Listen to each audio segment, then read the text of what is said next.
Violence conjugale et Covid-19. Les cas de violence conjugale ont commencé à s'accroître dès le début de la pandémie. Cette augmentation a été observée dans les pays du monde entier. Quel était le facteur commun? Le facteur commun était l'isolement. L'isolement fait partie intégrante de la violence conjugale. Un partenaire violent isolera la victime de ses amis et de sa famille. Si la victime est isolée, il est plus facile pour l'agresseur d'exercer un pouvoir et un contrôle sur elle. Les mesures de confinement et de quarantaine imposées au monde pour contenir le virus ont créé un environnement parfait d'isolement pour les agresseurs. Le virus est toujours parmi nous et nous vivons encore dans l'isolement dans une certaine mesure.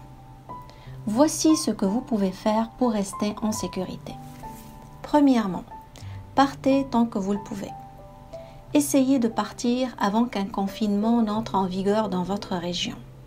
Appelez un centre pour femmes pour élaborer un plan ou comptez sur vos amis et votre famille. Deuxièmement, créez un plan de sécurité. Identifiez les zones sécuritaires de la maison sans armes où vous pouvez vous échapper.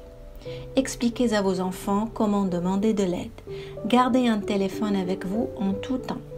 Pensez aux raisons que vous pouvez donner pour quitter la maison. Troisièmement, désignez un ami ou un voisin que vous pouvez signaler avec un code. Choisissez un code comme lampe qui leur fera savoir que vous êtes en danger pour appeler la police. Quatrièmement, préparez un sac de quarantaine. Cachez des fournitures au cas où votre agresseur vous couperait les ressources. Argent comptant, carte prépayée, téléphone prépayé, désinfectant pour les mains, articles d'hygiène personnelle, jouets, livres pour enfants, vêtements, clés, ordonnances, pièces d'identité, copies de documents importants. Cinquièmement, pratiquez l'auto-soin. Cela peut sembler impossible, mais vous pouvez toujours prendre soin de vous. Écouter de la musique, caresser un animal de compagnie, aller se promener et regarder un film amusant, prendre un bain. Sixièmement, désescalader. Essayez d'éviter les déclencheurs. Pensez à ce qui calme habituellement votre partenaire. Bien qu'il puisse sembler mal de se soumettre à votre partenaire, il n'y a aucune honte à faire ce qui est nécessaire pour assurer votre sécurité ou celle de votre famille. Voici ce que vous pouvez faire pour aider une femme qui est mise en quarantaine avec son agresseur.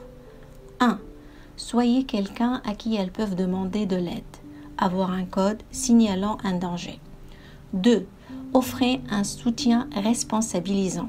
Donnez-leur des options et des ressources possibles parmi lesquelles choisir. 3. Il n'est pas toujours préférable de les convaincre de partir immédiatement. N'essayez pas de les convaincre de laisser leur agresseur sans plan.